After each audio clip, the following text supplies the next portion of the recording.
আজকে তোমাদের প্রথম প্রশ্ন, রমেশের বাবার 5 জন ছেলে মেয়ে। প্রথম মেয়েটির নাম হলো গিয়ে দীপালি, দ্বিতীয় ছেলেটির নাম হলো বনি, তৃতীয় মেয়েটির নাম হলো গিয়ে রূপালি, আর অপর মেয়েটির নাম হলো গিয়ে সোনালি। এবার তোমাদের বলতে হবে এই ছেলেটির নাম কি হবে। উত্তরটা কিন্তু খুবই সোজা, পারলে কমেন্ট করো।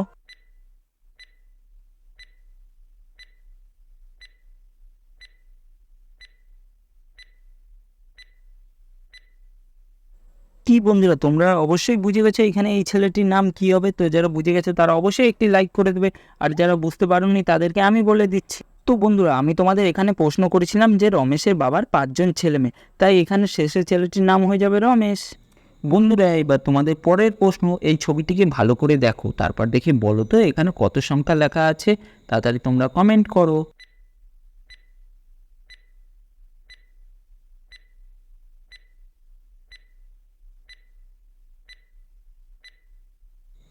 কি বন্ধুরা, তোমরা নিশ্চয়ই বুঝতে পেরেছো এখানে কত সংখ্যা লেখা আছে। তো যারা বুঝতে পেরেছো তারা অবশ্যই একটি লাইক করে দাও, আর যারা বুঝতে পারোনি তাদেরকে আমি বলে দিচ্ছি। তো বন্ধুরা, তোমরা যদি এই ছবিটিকে একবার ভালো করে দেখো তাহলে এখানে দেখতে পাবে 250 সংখ্যা কিন্তু লেখা আছে।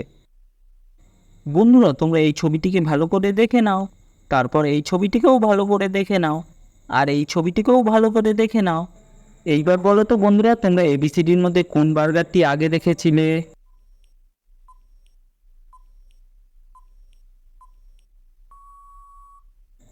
তো হ্যাঁ বন্ধুরা, তোমরা এই বার্গারটি আগে দেখেছিলে।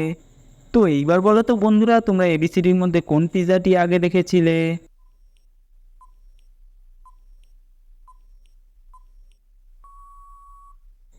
তো হ্যাঁ বন্ধুরা, তোমরা যারা এই পিৎজাটিকে গেস করেছিলে তারা অবশ্যই চ্যানেলটিকে সাবস্ক্রাইব করে দেবে। এইবার তোমরা কমেন্ট করে বলো তো বন্ধুরা, তোমরা এবিসিডির মধ্যে কোন চকলেটটি আগে দেখেছিলে।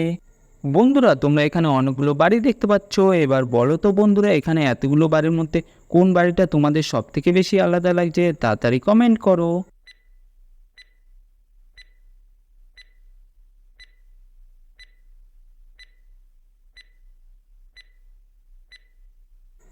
কি বন্ধুরা, তোমরা অবশ্যই বুঝতে পেরে গেছো এখানে কোন বাড়িটা সব থেকে বেশি আলাদা আছে। তো যারা বুঝতে পেরেছো তারা অবশ্যই একটি লাইক করে দেবে, আর যারা বুঝতে পারেননি তাদেরকে আমি বলে দিচ্ছি। তো দেখো বন্ধুরা, এখানে কিন্তু এই বাড়িটি সব থেকে বেশি আলাদা। বন্ধুরা, তোমাদের পরের প্রশ্ন, এখানে তোমাদের একটি বাংলা মাসের নাম বলতে হবে। বন্ধুরা, তোমরা এই ছবি দুটোকে ভালো করে দেখে নাও, তারপর থেকে বলো তো এখানে কোন বাংলা মাসের নাম হবে। তাড়াতাড়ি উত্তরটা কমেন্ট করো।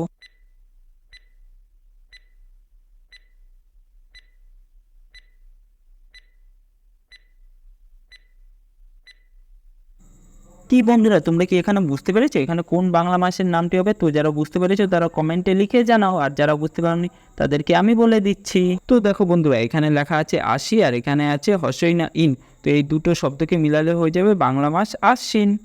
বন্ধুরাও, তোমরা এই ছবি দুটোকে ভালো করে দেখো, তারপর দেখে বলো তো এখানে কোন বাংলা মাসের নামটি হবে। তাড়াতাড়ি তোমাদের উত্তরটা জানাও।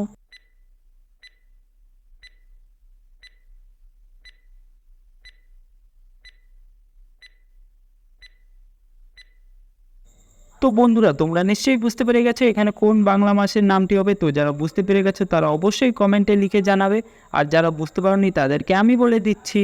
তো দেখো বন্ধুরা, এখানে বইয়ের ছবি দেওয়া আছে আর পাশে আছে শাকের ছবি, তাই এখানে শব্দ দুটোকে মিলালে বাংলা মাসের নাম হয়ে যাবে বৈশাখ।